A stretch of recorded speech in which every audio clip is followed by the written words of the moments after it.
Order! Order! You are an incorrigible delinquent at times. Behave yourself, man!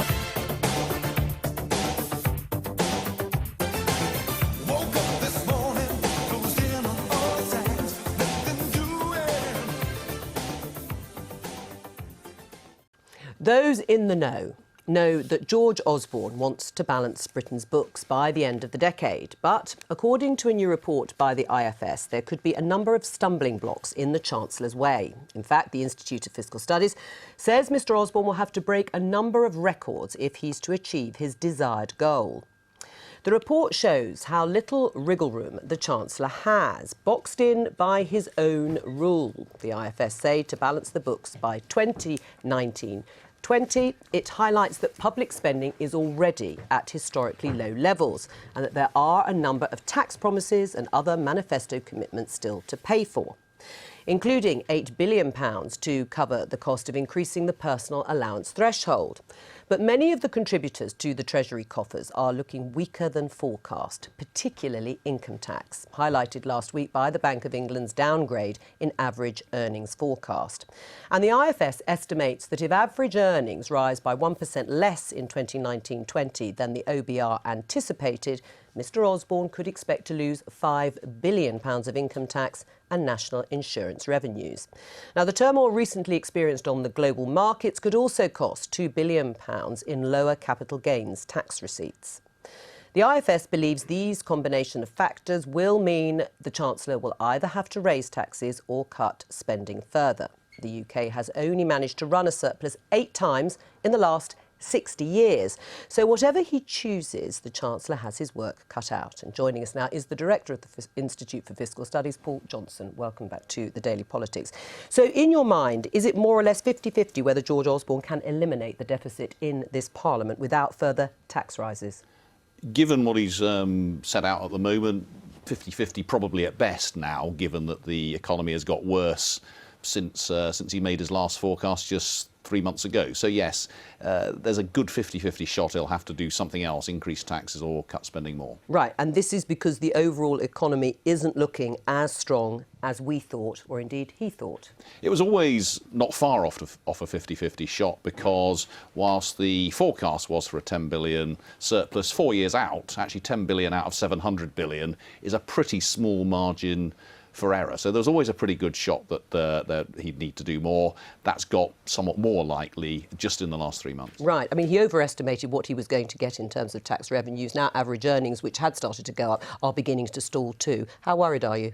Well, I mean, I think it's right to talk about, as you did in your introduction, that the turmoil in the international markets, yesterday particularly, shows that there is turbulence out there. I think that is a reason for us to stick to a plan which is delivering a cut in the deficit, which is encouraging inward investment, which is growing our economy faster than any of the other major nations in the world, and is seeing record employment in the country. Right, you say pointing to the global markets. That wasn't, of course, what the Tories did when they were in opposition and there was a global financial crash. They blamed the Labour government. So either it is the government's fault that we are suffering this turmoil, or it is always the fault of outside factors. I don't think it has to be always one or the other. I was just suggesting that in your introduction that you gave to this piece in the IFS report, you mentioned the issue with the markets. Yesterday, I think it was 2% globally that was wiped off them. So but he hasn't fixed the roof while the sun was shining, would be the implication by promising things like, you know, further tax cuts which aren't going to be affordable. We had one of the largest structural deficits of any country anywhere in the world, and we've now brought that significantly down. I think one of the things that I would say is that people have consistently underestimated George Osborne and his chancellorship. We had people right at the beginning when he was talking about rebalancing the UK economy, people like David Blanchflower saying there's going to be 4 million people unemployed. Well, actually, we now have record employment. And I think that he's proven to be quite adept at steering our country through some very difficult times globally in a way that other countries, frankly, wish they could have the same outlook as the UK right now. Paul Johnson, is one of the problems that George Osborne can't make or wasn't able to make the welfare cuts he would have liked to in terms of tax credits? Well, The overarching issue is that he set himself an absolutely fixed target for 2019. It's not like the targets that he was running in the last Parliament, and that means if he's going to keep to it, he's going to have to do potentially some big tax rises or spending cuts in addition to what he suggested. Now, the welfare cuts are part of that. Actually, they don't make that much difference in terms of where he'll be in 2019, partly because the long-run welfare cuts are all still there. What he did when he went back on the welfare cuts was to make sure that nobody was losing in the short run, but that the system itself would be less generous in the longer run. Right, so those cuts will come later on, but that was partly your fault, wasn't it? I mean, you fought those cuts to tax credits. Left-wing Tories, we could call you like you and others, told George Osborne he just couldn't cut £12 billion in benefits. Well, I welcome the Chancellor's flexibility, and I think Except they're still going to happen. Well, what I said at the time was that I absolutely think that it's right that we move from a high welfare, low wage economy to a much higher wage economy that raise the minimum wage. But the thing that I had an issue with was that the plan, the way it worked, was in the interim, the people that would be hurt were exactly the people that we as a party were trying to help. Getting people back into work, raising the minimum wage, taking the lowest paid out of tax altogether. And they're still going to be hit in a few years' time, as Paul Johnson says. Well, as we're trying to do is to make this into a higher wage economy so that you have less need for in-work benefits. And the increase in earnings is stalling, as we know, because of the economic pressures. But it's about trying to pull the levers of government to ensure that that continues, and that's why you're going to see the largest rise in the minimum wage, for example, in the next fiscal year. It's clear from Paul Johnson that George Osborne is going to have to do either one thing or the other, either increase taxes or cut benefits if he's to meet his own fiscal rule and have a surplus. Was that a stupid fiscal rule?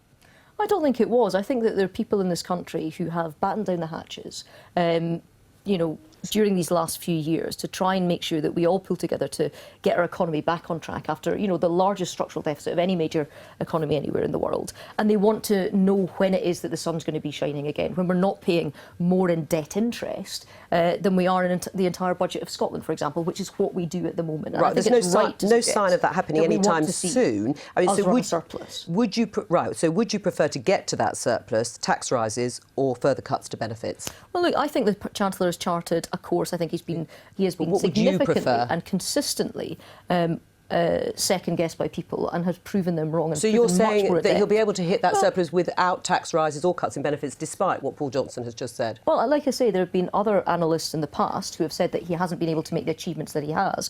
And I think I'm going to wait and see with interest his budget in March. You're going to be disappointed, Ruth Davidson? Well, it is wait and see. I mean, these forecasts are always uncertain. As I said, we're looking at a 50-50 shot. We're not looking at, for sure, going to miss this. But there are some things we do know.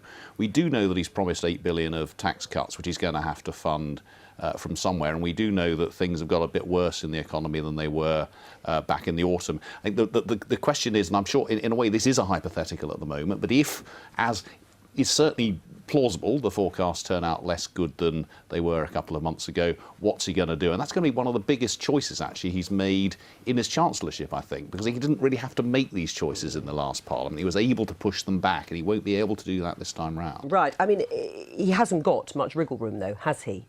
I know it's a hypothetical as it stands now, but he hasn't got much wriggle room, whatever happens. No, he really doesn't. I mean, as I say, 10 billion sounds like a lot of money, but out of more than 700 billion 4 years out, it really is a very small amount of space that he's given himself. So, and that's why the independent OBR, even back at the autumn statement, said there's about a 45% chance he won't make this unless he does something additional. Now, I'm not saying he absolutely will definitely have to do, but I think there's a good chance of it. And then the question is, which way does he go? And we'll sit back and see which way he does go. All right, Paul Johnson, thank you.